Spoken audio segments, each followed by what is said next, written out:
Good day, everyone. We are the Group 1. Group 1, are you ready? Yes, we are ready. Group 1, are you ready? Yes, we are ready. Arithmetic means of arithmetic.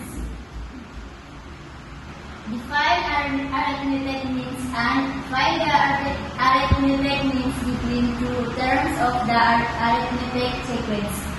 In an arithmetic sequence, the terms between any two terms are called arithmetic. Arithmetic sequence. An equals a sub 1 plus n minus 1 d. Where an and the term a sub 1 equals first term and rank order of the term, the common difference. How to find common difference? This is the question. Insert three arithmetic means between 18 and 30. A sub 1 equals 18. Why 18? Because the term is 18. And it is equals 5. Because we have two terms, the 18 and 30 plus 3 is equals to 5. An equals, this is the formula. An equals a sub 1 plus n minus 1. Then 30. We were going to substitute.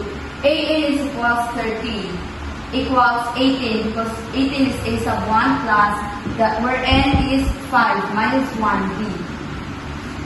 Then we're going to solve. 30 minus 18 equals 5d minus d. 30 minus 18 is equals to 12. 5d minus d is equals to 4d. Why 4d? Because we have a visible 1 here. D, our common difference is equals to 3. Why? Because 12 divided by 4d is equals to 3. Therefore, our a sub 1 is equals to 18 and our common difference is 3. We're going to add 18 plus 3 is equals to 21. 21 plus 3 is equals to 24. 24 plus 3 equals 27. 27 plus 3 is equals to 30.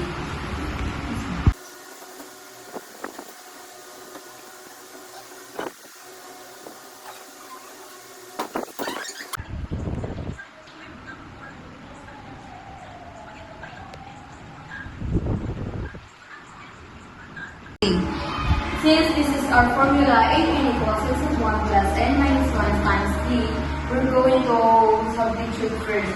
An is equals 37. Then a sub 1 is 7 plus 6 because 6 is our n. 6 minus 1 times 3. So this is the solution. 37 minus 7 equals 5 because minus 5 times 3. 37 minus 7 is 30 equals 5d minus 2.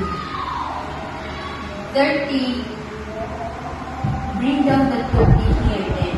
5d minus d is equals 40 because we have a invisible 1 here then. 5d minus 1d is equals 40. Then after 30 divided 4d is equals to 7.5 or 7.